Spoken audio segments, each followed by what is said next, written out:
Bueno, en primer lugar, agradeceros que seáis compañera la presencia aquí a la ponencia que voy a dar y que se llama Beneficios agronómicos del compost de residuos hortícolas y restos vegetales para una agricultura sostenible. Ese titular es importante porque, claro, beneficios agronómicos, ¿no? Pero lo primero está en conseguir que ese compost de residuos hortícolas y restos vegetales, pues, sea una enmienda orgánica eficiente, ¿no? Que muchas veces el principal problema históricamente ha estado ahí. Es decir, cuando nosotros hablamos del compostaje, normalmente estamos hablando de enmiendas orgánicas donde lo que se contempla no es el solo uso de estos restos vegetales de cultivos hortícolas, sino que normalmente se utilizan el aditivado de otro tipo de enmiendas orgánicas para complementarlo o aplicar tecnologías como podría ser un vermicompostaje para obtener un producto de mayor calidad, ¿no? Y entonces lo que queremos precisamente demostrar con la charla de hoy, a grandes rasgos, es que efectivamente si somos capaces de hacer un compostaje adecuado a estos restos y sobre todo complementarlo en cierta medida o funcionalizarlo con otro tipo de componentes que veremos a lo largo de la charla, pues estaremos hablando de una enmienda orgánica de una calidad bastante importante como para que pueda ser aplicable en la ejecución de una agricultura sostenible. Lo primero que nos preguntaríamos, si me pasa la... ahí. Lo primero que nos preguntaríamos es, pues, ¿dónde estamos, ¿no? Con ese compostaje de restos vegetales? Es decir, con solo origen vegetal. Bueno, pues claro, es decir, tenemos digamos, las más conocidas desde el punto de vista de aplicación agrícola, como son las de origen animal, pero sí es verdad que hay determinado tipo de problemática, como es la aparición de determinado tipo de antibióticos, de plaguicidas y de patógenos, ¿no? Luego los lodos y residuos sólidos urbanos, que serían también aplicables como enmienda orgánica, pues tienen otro tipo de problemáticas que ahí podéis ver. Fundamentalmente estaríamos hablando de metales pesados, de policloruros de cenilo, de talato, etcétera, y luego las de origen vegetal, pues que de que si son de horticultura intensiva, pues estamos hablando de unas enmiendas orgánicas que tienen unos contenidos de materia orgánica normalmente más bajos y que van a generar, digamos, o vamos a tener determinadas deficiencias en determinadas épocas del ciclo de cultivo porque tienen cierta estacionalidad. Es decir, de eso hay que ser conscientes. Y luego jugamos con otra problemática bastante importante, que cada vez evidentemente se está normalizando más y se tiene bastante más cuidado, pero que sigue siendo un problema, que es la presencia de residuos de plaguicidas. Bueno, para situarnos un poquito, muy rápidamente, yo creo que a esta altura ya más o menos todo el mundo conoce qué es un compost, ¿vale? Pero que estamos hablando básicamente de un proceso biológico natural donde se genera una fermentación aeróbica, es decir, en presencia de oxígeno. De hecho, uno de los principales problemas que ha tenido un compostaje de forma masiva e industrializado, como se puede hacer en cualquier tipo de plantas de este tipo de residuos, es que si no hacemos las cosas bien, pues podemos sufrir anaerobiosis y eso genera bastantes problemas en lo que es la calidad de ese compost, ¿no? Al final nos tiene que quedar una materia oscura que se digrega con facilidad, que tenga un olor característico a tierra húmeda y que desgraciadamente pues tenemos otras problemáticas, pero bueno, eso pasa con el resto de enmiendas orgánicas, que es la heterogeneidad en la composición que suelen tener este tipo de restos. Normalmente, para que podamos llegar a esta calidad de esas enmiendas orgánicas, pues necesitamos controlar una serie de factores. Muy rápidamente os diré que fundamentalmente son temperatura, aireación, humedad, ¿de acuerdo? Y luego tamaño y estructura del sistema, porque es importante para mantener, es decir, lo que es la zona de compostaje en sí, para mantener esa temperatura, humedad y aireación, y finalmente en el producto que se va obteniendo una granometría y porosidad es bastante importante y el color final después del proceso también. No me voy a parar en lo que es la tecnología del proceso, ¿vale? Con respecto a los químicos, que quizás sea lo que más nos puede interesar desde el punto de vista agronómico, pues hemos estudiado un poco la evolución que se produce durante el proceso de compostaje, ¿no? Es decir, ahí veis reflejado cuál sería el comportamiento de determinado tipo de parámetros, es decir, en cuanto al pH, pues inicialmente disminuye en lo que es la fase mesófila, que es la inicial, luego la termófila aumenta porque hay digamos, un aumento bastante importante de la temperatura, que es fundamental además como etapa para que se produzca una higienización adecuada del producto, pero también se producen unas hidrólisis bastante importantes que lo que van a hacer es acidificar un poco el medio, porque entre otras cosas se hidrolizan ácidos orgánicos provenientes de la materia orgánica, ¿no? Y luego finalmente, pues eso puede incrementar un poquito, alcalinizarse ligeramente. También se puede basificar bastante en esa fase termófila por los compuestos nitrogenados, porque el problema que tienen los compost, o uno de los problemas que tienen los compost, precisamente las pérdidas de nitrógeno que se producen de forma bastante importante por volatilización de nitrógeno en forma amoniacal, ¿no? Y ese amoníaco es el que puede basificar bastante ese compost. Y finalmente ese valor, si está muy basificado, en la fase de maduración puede reducirse algo, pero normalmente se pueden quedar con valores que son un poquito alcalinos. En cuanto a la conductividad, ese es otro de los problemas que puede presentar un compost de restos vegetales. Claro, estamos hablando de una materia orgánica que no está muy lignificada con el solo uso de esos restos vegetales. Es decir, si se aditiva, por ejemplo, con restos de poda y demás, sí que está mucho más estabilizada, y el problema que tiene es que se produce una fermentación durante el compostaje a una velocidad bastante importante. Los compuestos hemicelulósicos son fácilmente hidrolizables y eso da lugar a que se produzca muchísimo contenido de sales, que es una de las problemáticas que tiene el compostaje de restos hortícolas, ¿no? Luego tiene que tener una relación de carbono-nitrógeno adecuada. La capacidad de intercambio cationíco es muy importante porque nos mide el reservorio. Luego el tema del nitrógeno total, los metales pesados normativamente es una de las pocas cosas que ahora mismo se controlan, y también hay que tener en cuenta de que no se sobrepase determinados límites, pero cuando hablamos solamente de compostaje de restos hortícolas, pues evidentemente este tipo de variables de los metales pesados no suele ser un problema, ¿vale? Y luego, por supuesto, las tasas de humificación que tiene a través de variables como un extracto húmico, ¿vale?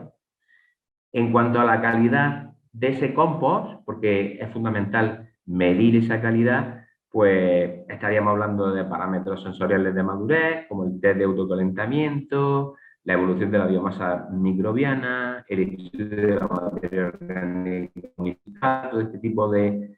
parámetros lo hemos caracterizado para establecerlos como indicadores de calidad de ese compost en la aplicación de un determinado ciclo de cultivo o en un determinado cultivo, ¿no? Y por supuesto, los métodos biológicos que hacen test de citotoxicidad, o de citotoxicidad, y también pues englobarían a ensayos de germinación, de elongación de raíces, de plantación directa. Aquí veis un poquito ese control de temperatura en el fenómeno de compostaje, lo que hablábamos de la elongación de las raíces, los ensayos de germinación, ¿vale? Bueno, después de todo esto, si somos capaces de hacer un compostaje aeróbico en unas condiciones relativamente simples,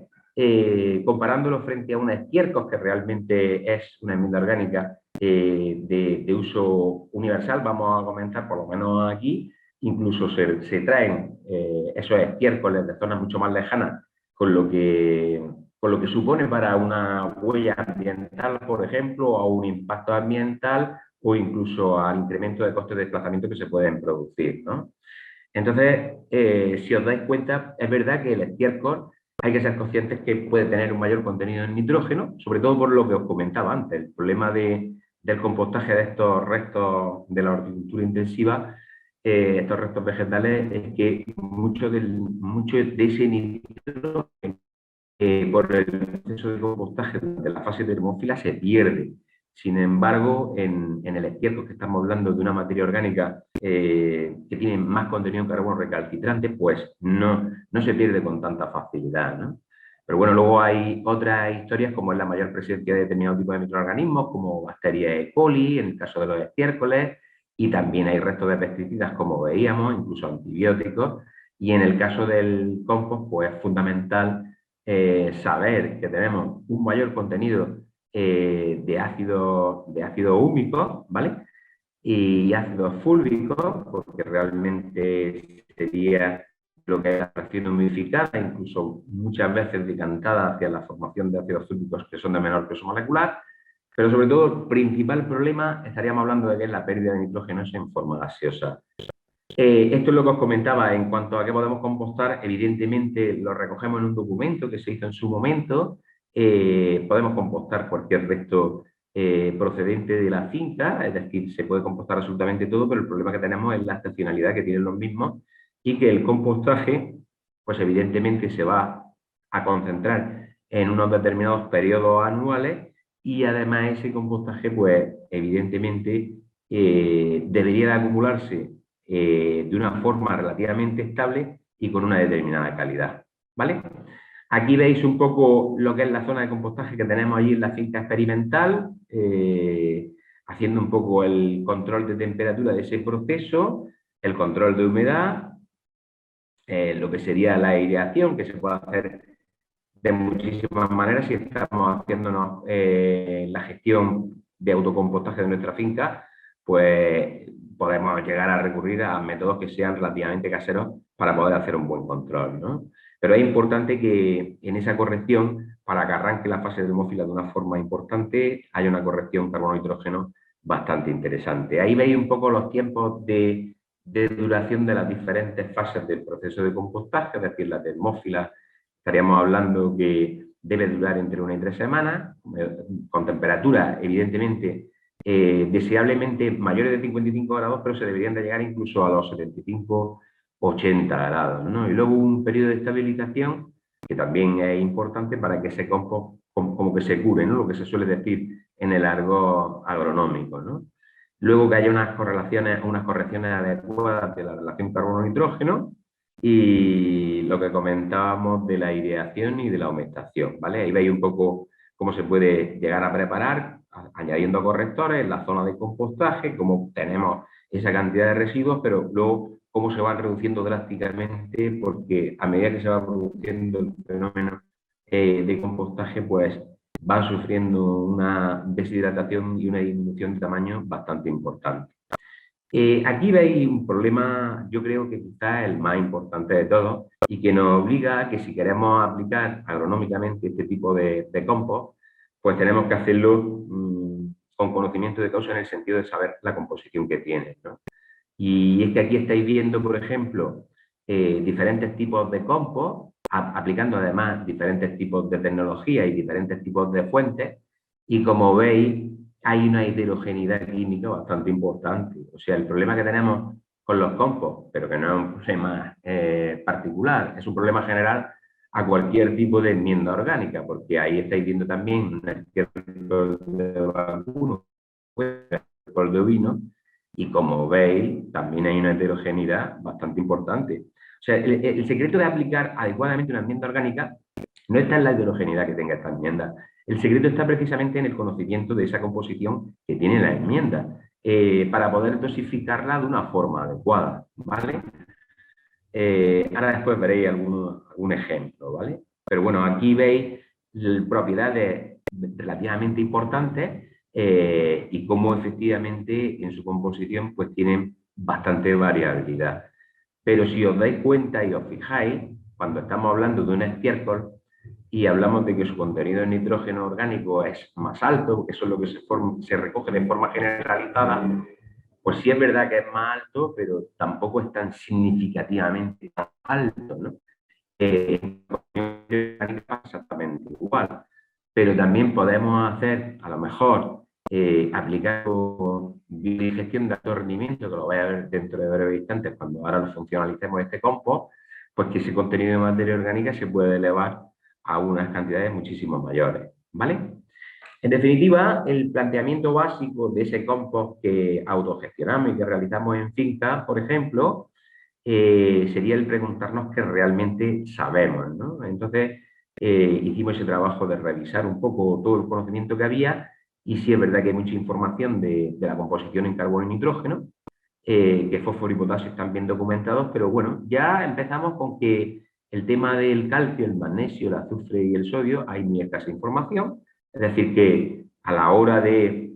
calcular el aporte de dosis y hacer una sustitución de insumos inorgánicos por este tipo de enmiendas orgánicas, pues faltaría tener un mayor conocimiento del aporte de este tipo de compuestos, ¿no? Sabemos que es una fuente como enmienda orgánica suministradora de oligoelementos, ¿vale? Y lo que sí tenemos claro es que como materia orgánica que es, finalmente, pues nos puede generar un aumento de lo que es el reservorio nutricional que tiene el suelo y por eso precisamente, como ya se ha comentado en las ponencias anteriores, ese incremento de materia orgánica pues se puede traducir en un indicador de aumento de calidad edáfica. Si estamos hablando de agricultura sostenible, estamos hablando de una agricultura que a la vez que se establece o se hace un determinado ciclo de cultivo, pues lo que ocurra en el suelo realmente sea que se vaya produciendo paulatinamente un incremento en la cantidad de determinado tipo de indicadores de calidad edáfica importante y uno de ellos sería el contenido de materia orgánica. Pero claro, fijaros, si la situación de partida es bastante deficiente, como hemos visto en la mayoría de suelos de Andalucía, que ya nos han enseñado datos, ¿no? Estamos hablando de contenido de materia orgánica excesivamente bajos, que están por encima incluso de un 1%, pues generar con una determinada aportación de enmienda orgánica un incremento de un 0,2% no es suficiente. O sea que estamos hablando de que efectivamente una agricultura sostenible requiere de una aplicación sucesiva en las dosis adecuadas de este tipo de enmiendas y que paulatinamente se vayan produciendo incrementos tanto en biodiversidad como en la capacidad de reservorio, como en la mejora de las propiedades tanto físicas como químicas del suelo, ¿verdad? Mirad, básicamente, lo digo para que se os quede un poco la imagen, pues aquí tenéis una caracterización de un estiércol típico y de un compost, ¿vale? Porque lo que quería que vierais con este análisis cuantitativo y comparativo es que básicamente lo que más llama la atención es que efectivamente el contenido de materia orgánica es bastante más bajo, es cierto, estamos hablando de materia orgánica oxidable, ¿vale? Y el contenido de nitrógeno total, pues ligeramente más bajo, pero luego hay otro tipo de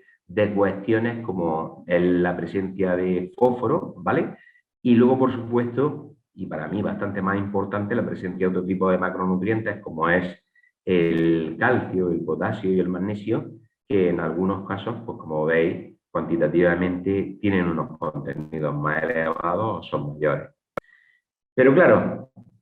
fijaros, si pretendemos hacer una mejora,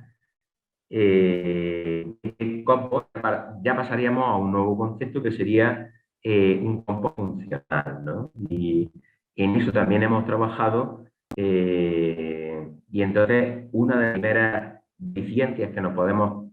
encontrar en un compostaje clásico es el periodo de tiempo, es decir, el periodo de tiempo de estabilización. Ya habéis visto que estábamos hablando que puede ser de unos 6 meses y en la actualidad, como ha avanzado tanto la tecnología, aquí os pongo un ejemplo que es un ejemplo de volumen no muy grande, porque es un prototipo de laboratorio, pero es un biodigestor de rendimiento donde continuamente se está reponiendo de ese resto vegetal, que lo veis en la imagen de la izquierda, en la imagen central, por decirlo de alguna manera, y luego pues podéis ver cómo queda después del proceso de esa biodigestión de alto rendimiento, que normalmente es un proceso que suele durar una sola semana. Es decir, lo que hacemos en este tipo de biodigestoras de alto rendimiento es incorporando material vegetal, paulatinamente cada semana se va haciendo un vaciado, se va reponiendo evidentemente se instaura la microbiota inicialmente, crece a una velocidad bastante importante porque no se ve afectado por factores externos, es un sistema cerrado, es una etapa que se cierra y continuamente pues, se produce un compostaje acumulado que va produciendo un compost que tiene unas características bastante más interesantes que el compost clásico porque el contenido de materia orgánica es muchísimo más alto, por ejemplo, ¿vale?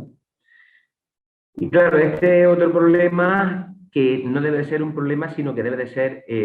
otro subproducto de valorización, ¿no? Que son los lixiviados. Los lixiviados pues tienen determinado tipo de problemáticas, como es la cantidad ingente de sales que presenta, pero luego tiene una presencia de otro tipo de compuestos, como puede ser fósforo en forma de fosfatos, calcio, magnesio, potasio y amonio, que sin duda alguna se podrían reincorporar a cualquier tipo de solución nutritiva con un tratamiento adecuado que nos quitara o nos disminuyese un poco la concentración de cloruro y de sodio dentro de ese lixiviado, ¿no? Bueno, dentro de esas fracciones activas de la materia orgánica en el compost que os decía, evidentemente solamente un detalle importante, estamos hablando de un compost, no se va a caracterizar de compost de restos vegetales que no se van a caracterizar por tener un contenido excesivamente de huminas, porque no hay muchos compuestos lignocelulósicos bastante estabilizados, como puede pasar en un árbol, ¿vale? Es decir, si lleva restos de poda, repito, sí que lo tendría, y se repartiría un poco esa humificación entre las fracciones de ácido húmico y ácido fúlvico. Bueno, tener claro que también es importante ese conocimiento porque dependiendo de cómo esté el balanceo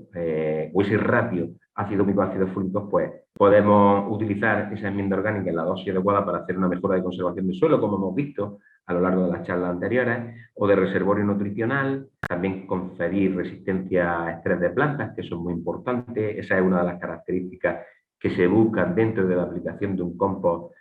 para una agricultura sostenible y luego, evidentemente, si tiene un ratio en el que predominan los ácidos fúlvicos, pues tenemos otras vías de aplicación de esa enmienda orgánica, como sería utilizarlo para una aplicación al suelo o incluso plantearme algún tipo de aplicación foliar, teniendo en cuenta que pueden jugar un papel muy importante en el tema de la activación enzimática, como ha comentado Isa en la charla anterior,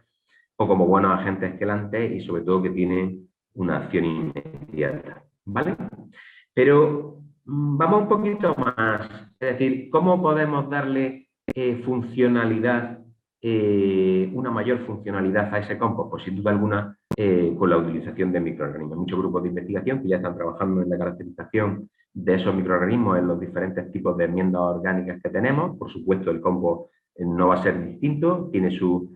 propias especies, digamos, preferidas, pero que básicamente lo que debemos de hacer para hacer una agricultura sostenible es, digamos, cuantificar perfectamente, pues eso, que pueda haber una capacidad de fijación biológica de nitrógeno con determinado tipo de microorganismos, una solubilización de fósforo, un efecto bioestimulante, una actividad antagónica, una resistencia inducida adquirida,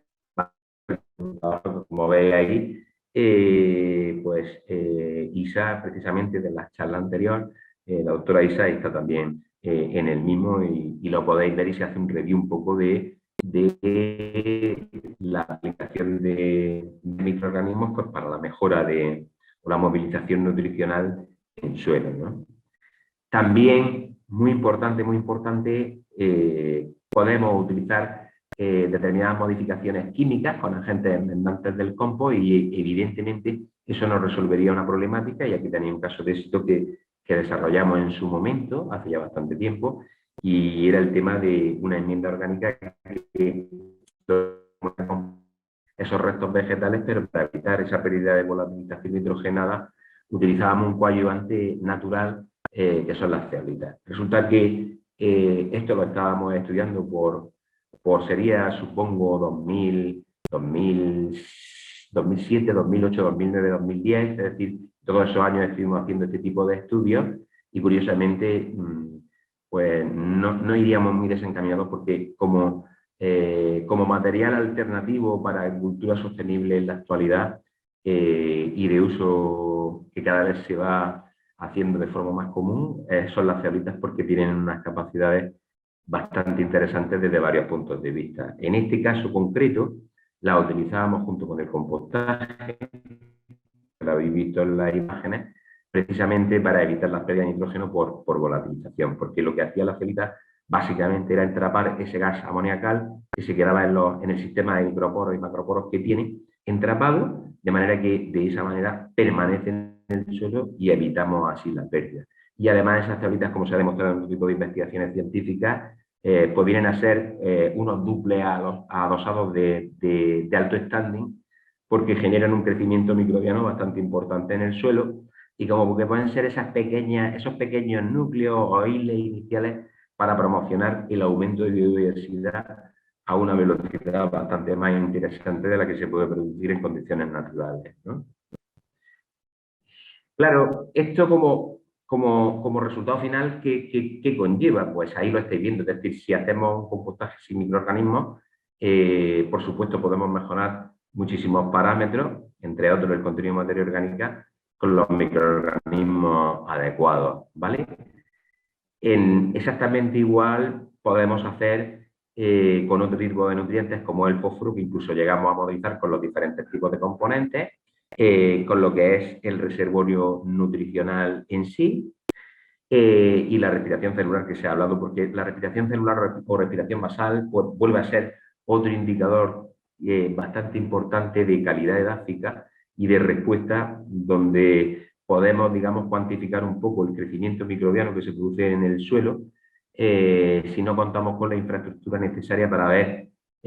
cómo se puede distribuir a nivel de género, especie, etcétera. Es decir, hacer un microbioma no es ahora mismo una cosa que a lo mejor pueda resultar de forma fácil para todos, ¿no? Sin embargo, con este tipo de indicadores, pues es una medida que sí se puede cuantificar y se puede ver de forma directa y monitorizar, ¿no? Aquí veis un ejemplo de cómo podemos llegar a funcionalizar, como se hizo en el marco de un proyecto que fue Biorefina, con algunas grandes empresas, restos de compostaje de pepino, tomate, mango y aguacate, pero como queríamos funcionalizarlo, pues utilizamos otro tipo de compuestos como pimiento, cebolla, ajo, berenjena, col, repollo, coliflor, almendro, chirimoya, restos vitivinícolas y plantas aromáticas que utilizamos para hacer diferentes ecohigienización de procesos y evidentemente ese compostaje ya da un producto resultante final que sí que se puede ya enfocar en una agricultura sostenible porque estamos hablando de que además están funcionalizados. O podemos utilizar para funcionalizar ese compostaje de restos vegetales otro tipo de compuestos como pueden ser los procedentes de microalgas que actualmente se suelen utilizar mucho como uso para bioestimulantes. Ahí veis un ejemplo simplemente a nivel de producción, sí, termino ya, a nivel de producción, donde se ve perfectamente que tenemos un proceso que es totalmente con el uso de esos insumos frente al inorgánicos convencionales y como veis nos presentan grandes diferencias significativas. Y nada, simplemente termino con estas conclusiones finales, que el uso del compost puede ser una alternativa al uso de enmienda orgánica de origen animal e insumos inorgánicos, pero es imprescindible generar un compost de calidad y saber identificar sobre todo. Los avances biotecnológicos nos están permitiendo elaborar compost cada vez más eficientes y en menor tiempo, en lo que se denominarían compost funcionales. Uno de los principales problemas es el tiempo de estabilización en condiciones aeróbicas. De los compost son bien conocidos lo que hemos comentado, es decir, fósforo o potasio, pero quizás nos falte un poco más de información de calcio y magnesio y sobre todo del comportamiento de las tasas de mineralización para el aporte de determinado tipo de compuestos, aparte de si calcio y magnesio y otros tipos de elementos. El uso de microorganismos es clave para mejorar la calidad del compost y su espectro de acción. Y luego la composición biológica del compost desempeña un papel fundamental en el efecto supresivo de enfermedades del suelo y también se le atribuye pues, efectos supresivos sobre determinado tipo de patógenos. Esto se podrá hacer si ese compost tiene esa calidad. Y en general la estrategia de fertilización de un cultivo con compost funcional y de fertilizantes determinó resultados similares a los convencionales con solo la utilización de fertilizantes de síntesis química. O sea que puede ser una alternativa clarísima para hacer una agricultura sostenible. Vale, muchas gracias.